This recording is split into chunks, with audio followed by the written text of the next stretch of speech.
আরে হাসতেছো কে? ঠান্ডা লাগতেছে গো। গরমের দিনে তো ঠান্ডা লাগে কি করে? কিছু তো একটা করা লাগবো। যাও তাড়াতাড়ি এক বালতি পানি নিয়ে আসো। কি করে?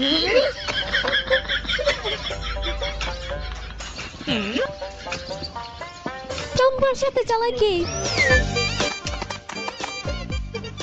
টমি, এতে শুকে বল পায়টা কই গেছে? আরে তুই চুল্লু করতে গেলে